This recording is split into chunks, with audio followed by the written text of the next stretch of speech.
It was my turn to spend the holidays with Grandma, and I kept thinking of all the things we used to do to get ready back in the day. The running around, Mom yelling at Dad for the shirt he chose to wear, and my brother simply refusing to stop fighting with each other. We would invite her over, obviously, but I remember when she stopped coming to visit us. I remember Mom practically begging her to come spend Christmas with us over the phone and Grandma refusing. Dad comforted Mom as she sat by the phone crying. Ever since, we all sort of knew that there was something wrong with Grandma. I stuffed the wrapped up box in my suitcase, wondering if the airport security people would force me to unwrap her gift, a 3-piece set of figurines, frogs, her favorite animals. I knew how it would go. She would compliment the wrapping paper, suggest that I start a business doing so, and then smile at me and say that she couldn't wait to open it, as she set the box down. I tried to get her to open it on the spot, but she would always refuse, saying that she wanted to do so in front of everybody. She would cook these grand meals with turkey, stuffing, macaroni salad, potato salad, and all the fixings you can imagine, so that was a plus. We had just installed Wi-Fi over at her house, so I would simply connect with my family back home now, usually showing off my enormous plate of food to them. The TV usually blasting at full volume in the guest room in order not to hear Grandma's conversations. That was the plus side out of all of this, flying by myself to visit Grandma because she would refuse to leave her house, and everyone understood what an enormous problem it had become to visit her. My mouth was watering just thinking about the food that was probably already in the oven as I sat on my airplane seat. The Uber dropped me off in front of her house as Grandma moved the curtains of the kitchen window over to the side. The front door opened almost immediately, just slightly though, and I thought of how strange it was for her to get to it so quickly. Perhaps she had guests this time. The door stayed slightly open until I got to the front porch, when she swung it open all the way and greeted me with an enormous hug. She asked where everyone else was and when they would be arriving. I felt bad for her. Mom said to simply tell her that they would be arriving soon and that soon she would forget. So I lied to her, just like I had for the past 3 out of 6 visits to her house. Everyone should be on their way soon. You know how long they take getting ready. May I come on in? She struggled to step off to the side, dragging her feet as she made way for me to step inside. She walked over to the kitchen and left her oven mitts on the dinner table, apologizing for leaving them there, saying that it would only be a second. She came back to the living room where I was taking off my coat and gloves. I bent down toward my suitcase and took out her gift. She looked at it and said how wonderful the wrapping paper was, then said, "You know, you're very talented. Maybe this could be your next venture, huh?" As her wide smile filled her face. Say what you want about Grandma, but one thing she never forgot was to take care of her teeth. I could smell the turkey and gravy so much better from the dining room as I waited for Grandma to bring forward the plate. Cranberry sauce, mashed potatoes, everything was on that huge mountain of food on the plate. "Oh, sorry, dear. I don't think she started to say. "No worries, Grandma," I said, looking at the rest of the plates on the dinner table. Everything neatly arranged, just like a thing out of a Hallmark television show. There was no room for me at the table once again. I left Grandma to talk with her guests as I had done before already. Nobody minded that. I simply took my plate, a glass of apple juice, and went over to the guest bedroom to start gobbling down the plate. Right after settling into the softest bed ever, I realized I had forgotten my suitcase out there, and that's where I had my phone charger. I quietly opened the door and stepped out, and I heard Grandma talking about an old business deal she had done several years ago.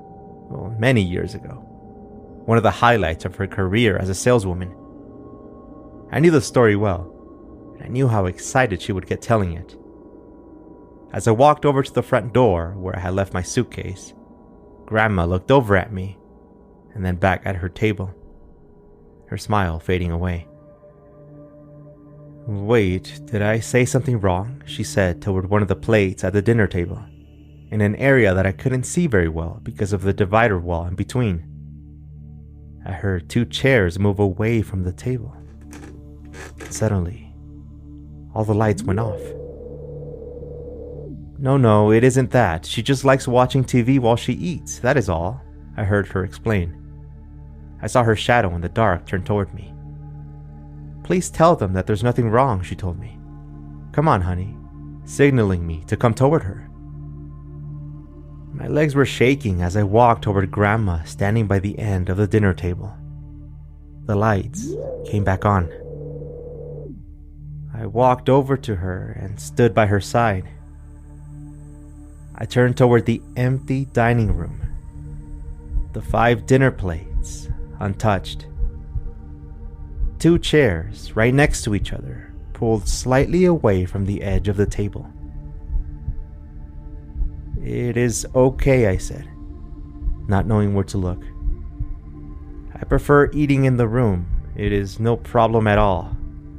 Please, go back to enjoying your meal."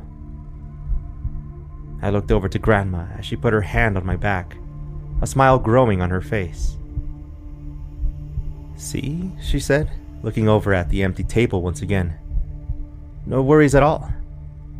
She sat back down. I could still feel my weak knees about to give out as I made my way down the hallway and turned one more time to look at Grandma. I heard the 2 wooden chairs scoot back in. She then smiled at her invisible guests at the dinner table once again.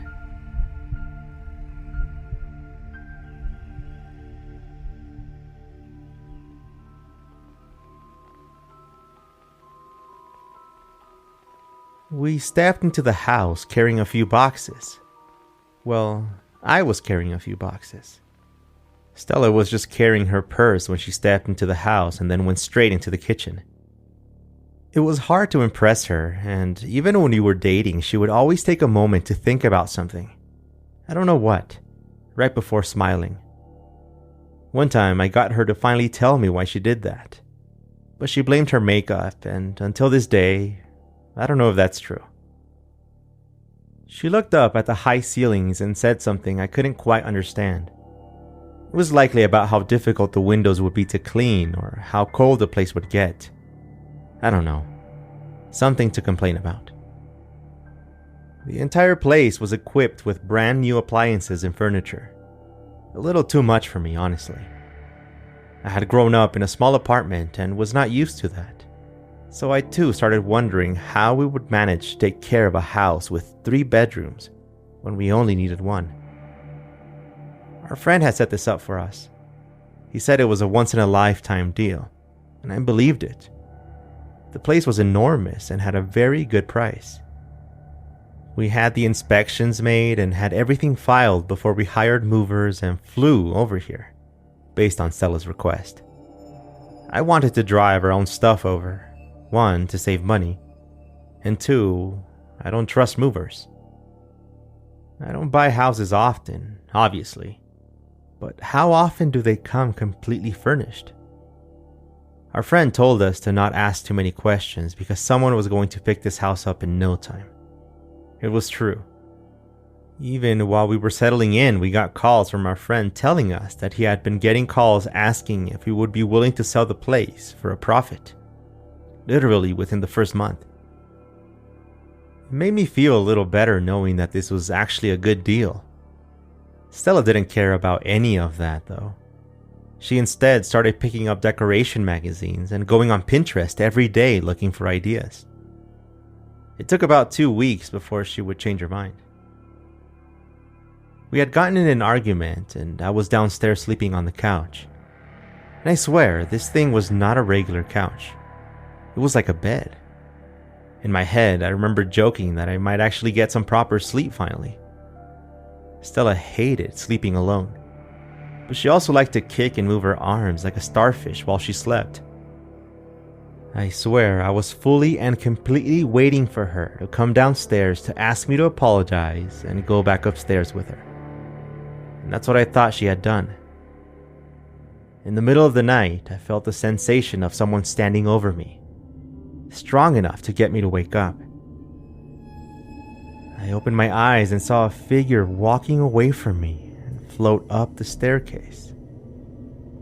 I followed it with my eyes until it reached the top, and then I watched it reappear again in the landing of the second floor, right by the handrails, standing still, looking down to me.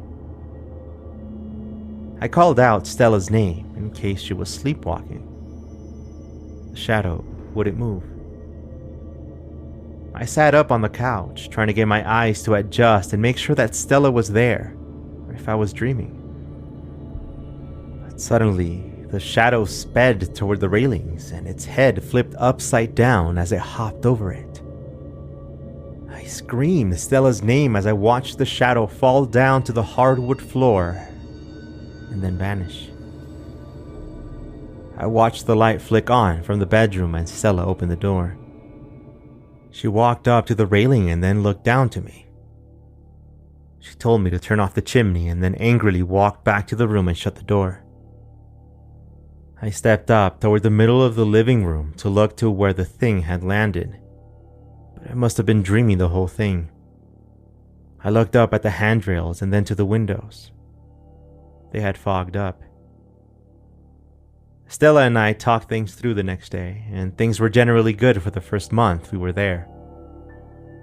On occasion, Stella would get angry about me turning on the chimney, but without it, the place would get very cold, so she would complain about that. I never saw the same shadow figure again, and I never told Stella about it. But I did start noticing Stella acting weird around the house. She would clean the windows every day, always looking up and asking if I could also see the spots on the glass. When I would say no, she would tell me to open my eyes and then to tell her the truth. Just really odd stuff like that. Everything fell through one night, though, when I turned the chimney on as Stella was about to go upstairs. She then stood over the railing, looking down at me, and started crying her eyes out. She told me to turn it off and then became hysterical about it. She yelled and stormed off into the bedroom and slammed the door. I went upstairs, as I always did, and stood over the railings, looking right at the fogged-up windows. Stella was right. There were spots on the windows. They were in the shape of handprints. Stella eventually told me about how she had seen them multiple times already, along with the shadow standing over the frame of our bedroom door, but refused to tell anyone about it. We eventually sold the house for a profit and moved into a smaller place. It has given us no problems.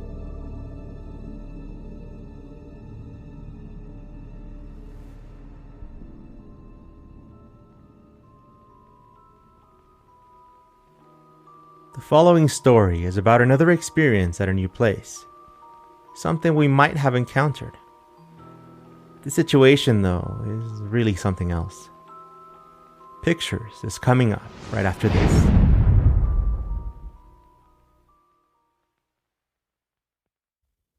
A couple of my friends had rented out the house of one of their aunts, a nice vacation home in Baja California in Mexico, right on the beach one summer, and they would not stop talking about it.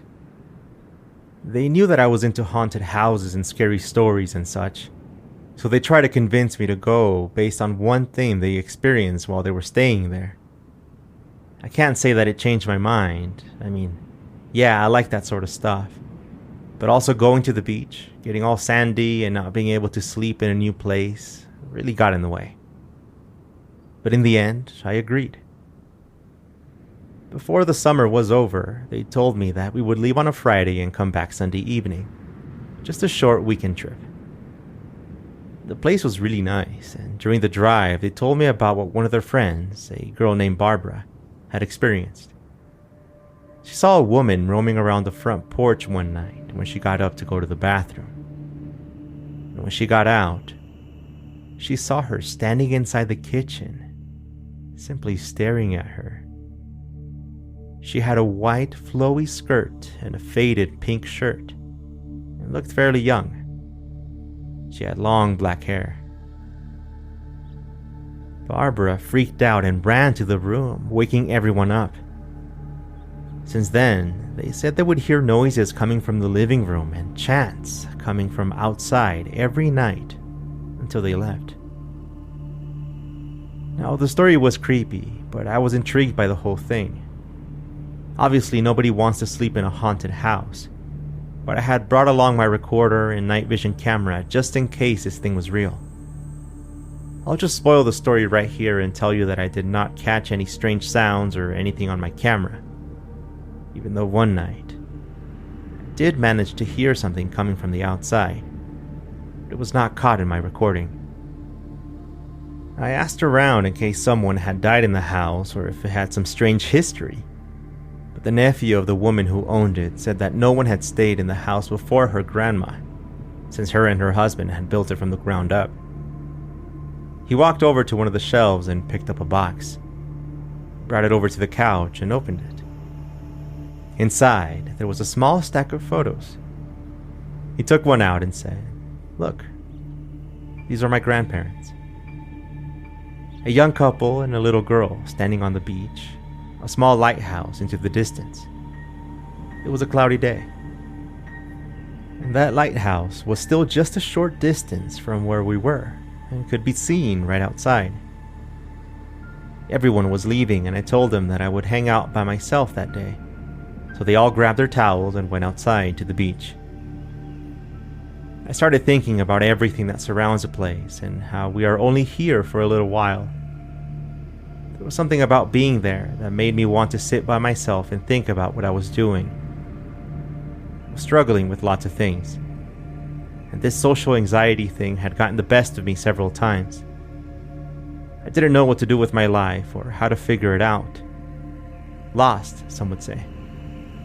I kept thinking that my friends invited me with them just to help me out. I had nothing to my name, nothing going for myself, and I was scraping by with odd jobs here and there. I was looking at YouTube videos for inspiration every morning, but nothing had seemed to work. Fred had told me about his grandma, a talented writer. It was probably how they were able to afford the vacation house in the first place. I still had the box of photos in my lap, and instinctively I grabbed another one. It was the same couple, maybe a couple of years older, standing in the same place. And I got excited about it. It was one of those series of photos, real paper photos of people in the same place spread out throughout the years. The little girl became a young woman in front of my eyes as I flipped to different pictures, slowly overtaking both of her parents in height. Her parents getting older, their styles remaining more or less the same as the photos changed from faded colors to more bright ones, as film cameras became better, most likely. I kept going through them, the lighthouse still in the background, repainted in one of the photos, but still the same one. It was when the stack was getting smaller when I noticed that the older woman was wearing something familiar. A white flowy skirt and a faded pink shirt. When something clicked in my mind. What if this was the ghost of the woman that Barbara had seen in the house? I stared at it for several minutes, letting my mind wander once again. Ideas floating about photography, colors, and freezing time on a piece of paper. I wondered if my friend's grandma imagined her writing pieces in the same way. The sun was setting already, and the place was becoming dark, so I grabbed the box to put the photos back when I noticed something else. The next photo. It was the young woman and her father, their expressions lacking the joy that the other photos had. The woman's mother was missing. That was the last picture in the box. I will always remember that day as a moment when I started to turn my life around. When I got back, I dug around my room for my digital camera and started a new side gig for myself. Eventually, it became a business, and now I work on creative projects, like what my friend's grandma had done. We can always rewrite our story, and I think his grandmother knew a lot about that.